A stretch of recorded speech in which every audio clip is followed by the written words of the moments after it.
Hakim Mahkamah Konstitusi, MK, Saldi Isra menyoroti pernyataan Kepala Badan Nasional Penanggulangan Bencana, BNPB, Suharyanto yang menyebut bencana di Sumatera hanya mencekam di media sosial.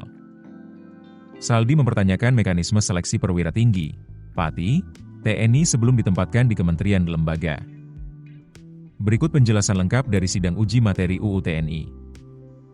Hakim MK Saldi Isra mengaku sedih atas pernyataan Kepala Badan Nasional Penanggulangan Bencana, BNPB, Letjen TNI Suharyanto, yang sebelumnya menyebut bahwa bencana di sejumlah wilayah Sumatera hanya mencekam di media sosial.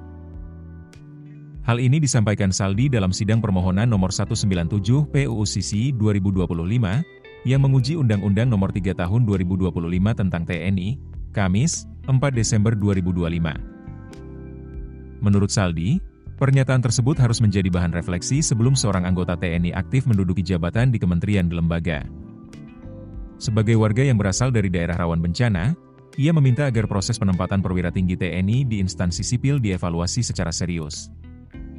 Saldi juga meminta Wakil Menteri Pertahanan, Wamenhan, Doni Hermawan Taufanto menjelaskan mekanisme internal TNI sebelum penugasan ke kementerian dan lembaga.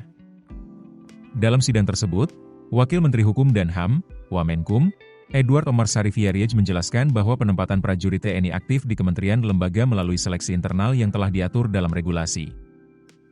Edward menyampaikan bahwa kementerian dan lembaga yang membutuhkan personel akan melakukan seleksi terbuka sesuai ketentuan yang berlaku, dan TNI mengirimkan personel yang sudah lolos seleksi internal terlebih dahulu. Ketentuan ini sejalan dengan pasal 47 ayat 1 dan ayat 4 UU TNI, yang mengatur pembatasan jabatan sipil tertentu yang dapat diisi prajurit aktif sesuai kebutuhan. Sebelumnya, Letjen TNI Suharyanto menjelaskan alasan pemerintah belum menetapkan banjir dan longsor di Sumatera sebagai bencana nasional.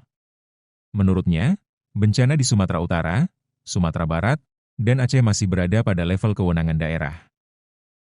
Ia menilai bahwa suasana mencekam lebih terlihat karena banyaknya unggahan di media sosial. Di sisi lain, kondisi sejumlah wilayah dilaporkan telah berangsur membaik. Namun, banjir dan longsor tetap menyisakan dampak serius, termasuk wilayah yang sempat berubah seperti Kota Mati di Aceh Tamiang.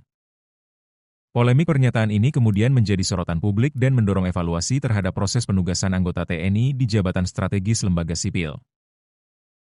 Download aplikasi Kontan sekarang di App Store atau Play Store.